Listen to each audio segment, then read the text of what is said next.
If you get a Bonnell 775 MX in the year 2026, it's gonna look exactly like this bike right here. And how does that differ from this bike? Well, I'm gonna show you right now. It's going to come with a Tannus insert in the rear wheel so you don't get a flat. It has a welded rim for a better seal if you decide to run tubeless. And the bike now has thicker 13 gauge spokes, which is gonna make that rear wheel even stronger. It has shorter cranks for better pedal clearance, a new chain adjuster, and last but not least, a new coil shock, because this thing is a beast. Now let's get this bike outside where it belongs.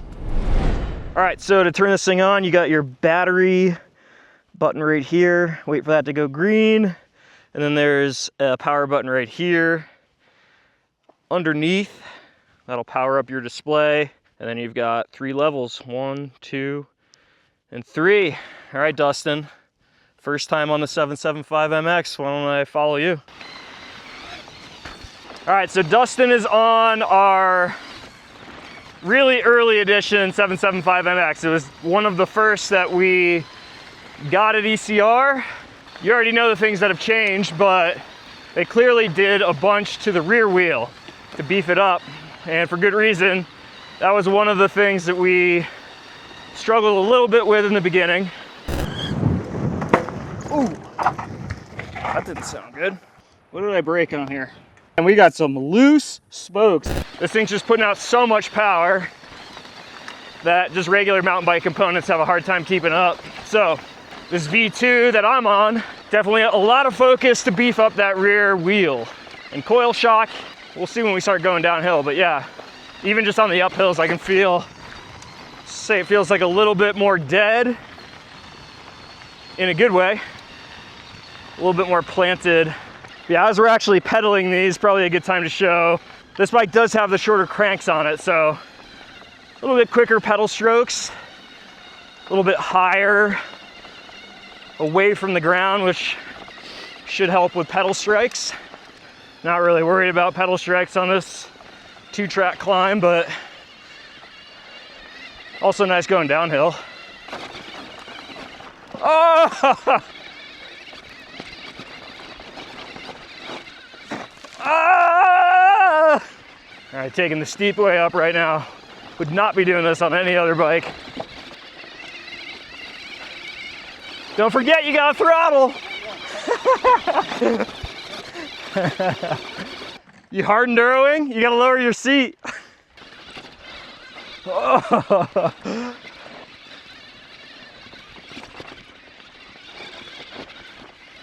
Steepest part right here. Grab a handful. Damn. What do you think of that, dude? That's pretty fun.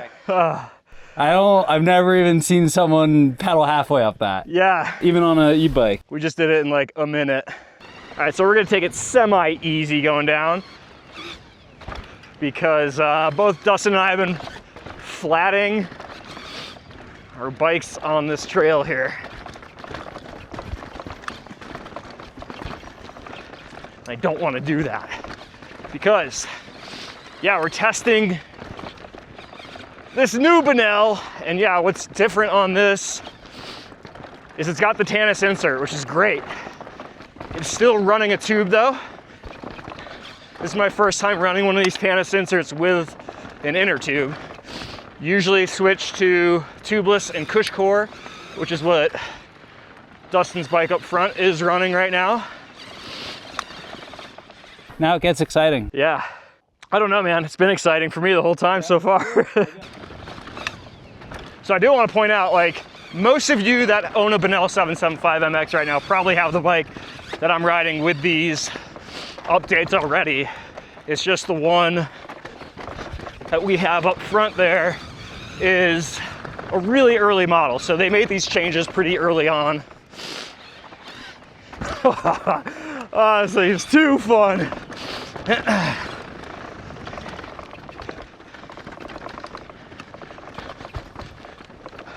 But yeah, really good updates that they did, because that's where we were seeing the most issues, was the rear wheel It's just a ton of power, and you can ride the bike super hard.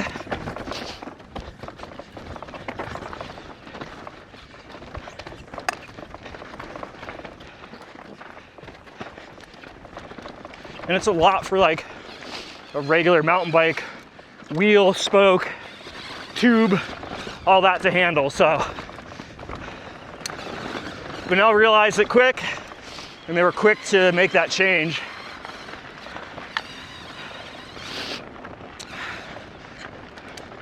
Running a higher PSI in this than I normally would, in the low 30s. Just don't want to get a pinch flat.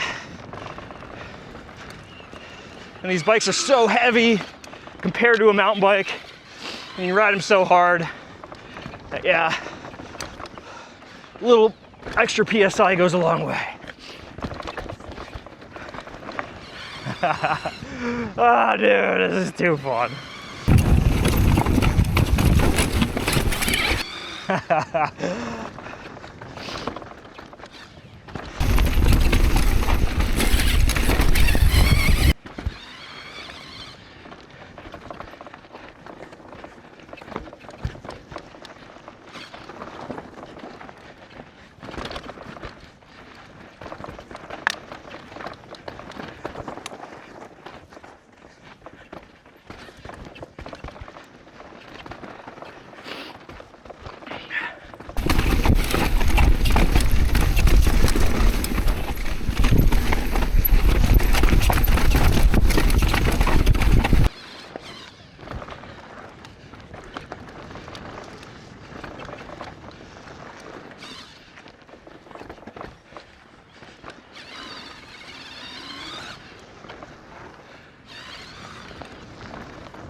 Dude, how fun is that? Insane, so much fun. Oh my God. Oh, it's so fun. It's like the recovery, you know, when you're like, oh, I go over something fun. You're like, I kind of lost speed. And you're just like, oh my God. Yeah, that's cool. I was worried about the like accidental throttle situation. I had a couple of those. But I know it wasn't a problem. I started in 1 and I was like, oh, let's just put this thing on 3. Yeah, I have not taken it out of 3 the whole time. Woo! And with 84% left. Literally at 84% too. Neck and neck. We got comparable throttle hands and legs.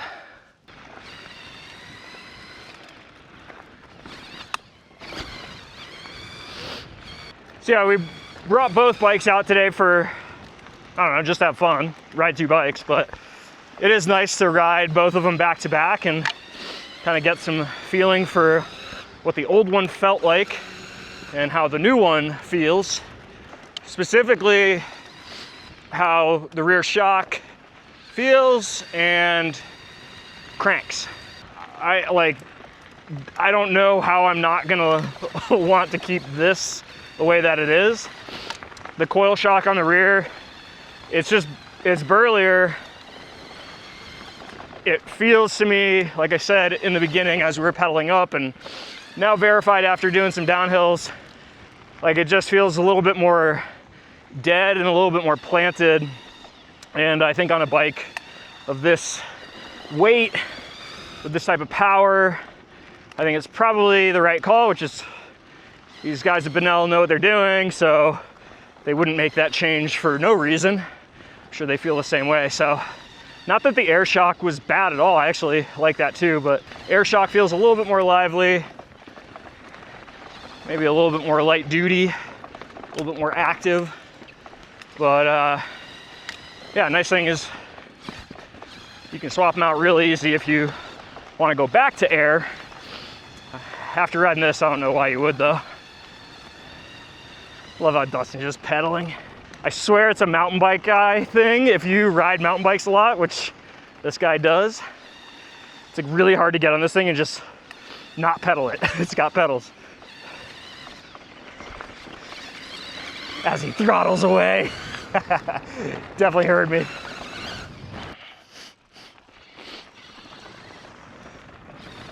So if you watched our favorite bikes of 2025. This was one of the number ones on that list for good reason.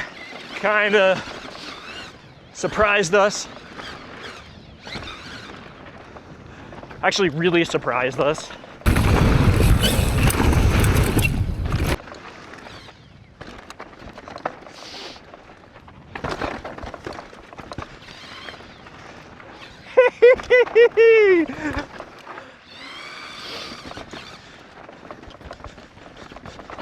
Little straight air there.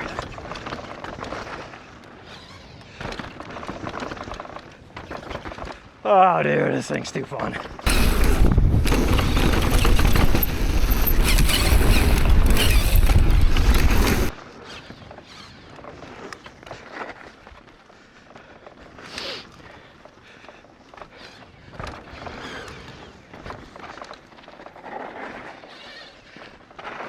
I always get confused on this thing, which is the front brake and which is the rear, because I feel like I'm on a mountain bike. But it's moto style brakes. Still throws me through a loop.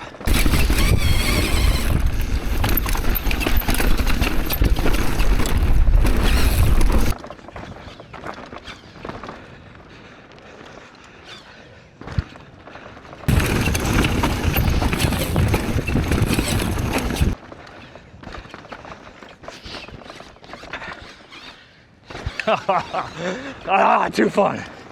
I was losing my pack there. I was like, oh, dude. That's pretty sweet. It's so sweet. It's so fun just to be like. Well, that first jump, like you pedal as hard as you can't go anywhere. On this, it's like, whoop, and I almost whooped out. Dude,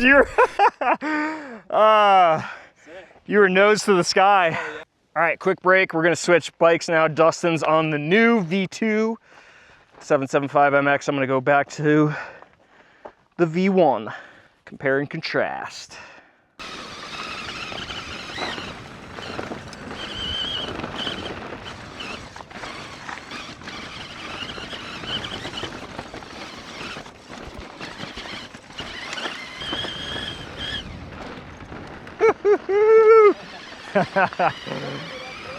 Yeah.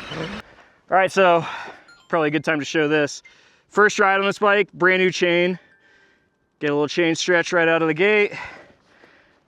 Want to keep an eye on that and tighten it up. Got your multi-tool from Bonnell here. You just want to turn that.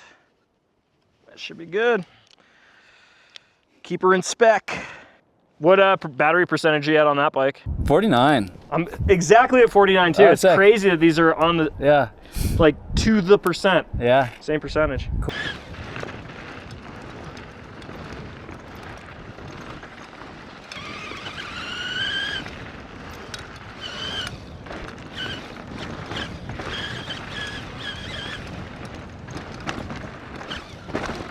Dude, you just get going so fast on these things. That's why these wheels need to be built up. You just take one hit to the rock, 80-pound bike, going at this speed.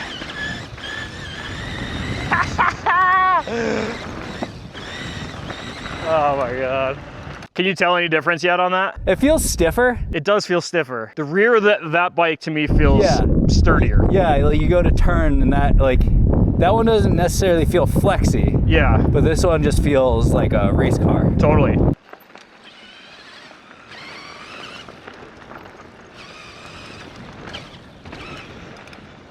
Yeah, so same sentiment, both of us. I would agree. Dude, nothing wrong with this V1 bike. It's totally fine. Especially now that we have equipped it with some Cush core and tubeless. But, ooh, yeah! Oh, so I slammed the rear end on that rock.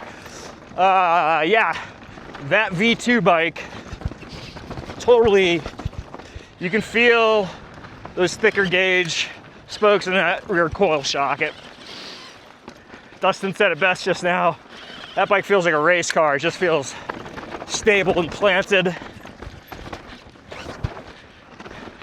Once again, not that this one feels bad, but it's just noticeable.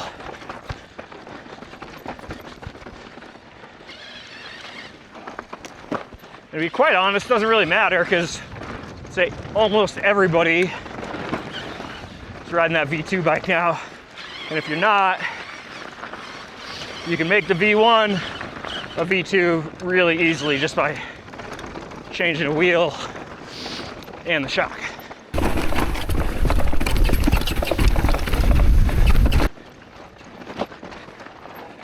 Yeah.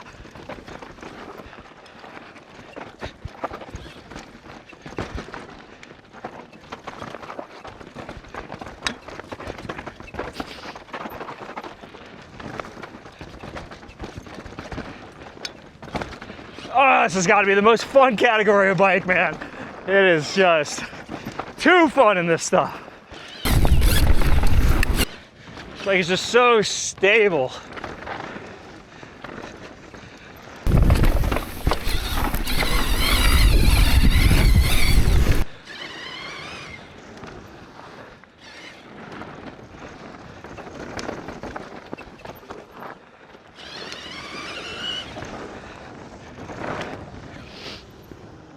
Uh-oh. I see like a little sploosh, like off the back on this side. Oh yeah. I did have a couple good hits. Yeah, that rim's dented. Uh-oh. It's leaking. Yeah, we're losing air. That might be the end of the party. Oh man, so V2 wins. Yeah? Dude, this chassis felt better. It does, man. That one feels good, but like, I wouldn't say that one's bad, but Yeah. this one's just like slightly improved.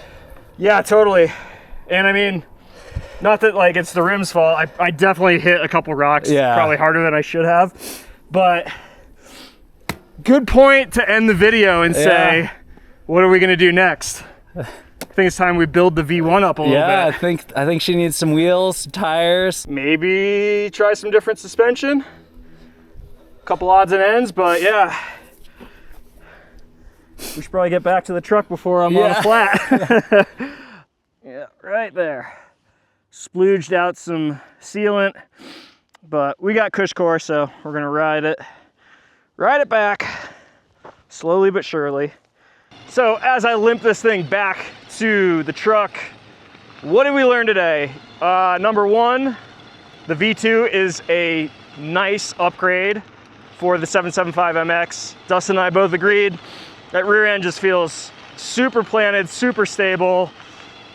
Nice thick gauge spokes, nice coil shock on the rear. And yeah, running that Tannus insert feels really good. The other thing is, if you're not running Tannus or not running cush core, you should, just because of what just happened to me. Yeah, these bikes can definitely see some abuse, and yeah, you want that extra protection. So if you're not already running it, please do yourself a favor and add that to your bike. I would also run tubeless personally, my personal preference. And yeah, we're gonna look at some tire options now too, along with a new rear wheel, because clearly this one has taken a beating. Last but not least, run high PSI on this bike. It might not seem like a good idea if you come from a mountain bike, because yeah, it can really affect ride quality, but yeah, you wanna run low 30s if you're riding this bike hard. My recommendation at least. So yeah, still my favorite bike kind of the year. I was just thinking, it's just so fun, man. And yeah, we just need to build this one up a little bit. So we'll go back to the drawing board on our V1 here and come back better than ever. Do this comparison all over again. Thanks for watching. See ya.